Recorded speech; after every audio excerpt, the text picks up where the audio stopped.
qui n'est autre que la Risala de Ibn Abi Zayd al-Qayrawani, ainsi que l'étude de son commentaire le plus ancien, ou un des plus anciens, qui n'est autre que celui du Qadi Abdul Wahhab. Nous étions toujours en train d'étudier ensemble, depuis les 2 précédents cours, nous étions en train d'étudier les biographies de ces 2 imams. Et nous avons certes passé énormément de temps à connaître la vie de ces imams et l'intérêt de leur œuvre. Et aujourd'hui, Inch'Allah Ta'ala, nous allons poursuivre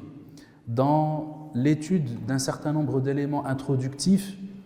mais qui sont primordiaux afin de bien comprendre l'intérêt de ce livre, l'intérêt de son commentaire et pour quelles raisons nous choisissons celui-ci et pas un autre. Et nous allons poursuivre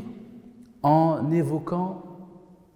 les différentes narrations et les différents faits qui nous sont rapportés à propos du contexte d'écriture de ces 2 livres, en commençant par évoquer celui de cette risala-là. En effet, la risala de Ibn Abi Zayd al-Qayrawani est un des plus grands textes écrits par les mutaqaddimin, c'est-à-dire les savants anciens de l'école malikite. Et il faut comprendre la raison pour laquelle il a été écrit à son époque par cet auteur qui n'est autre que Ibn Abi Zayd.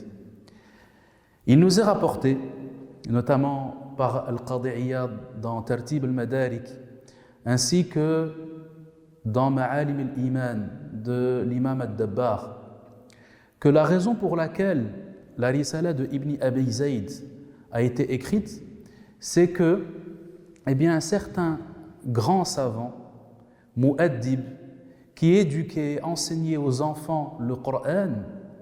lui demanda d'écrire un texte qui soit simple, efficace et utile dans l'enseignement des bases et des fondements de la religion à ses élèves.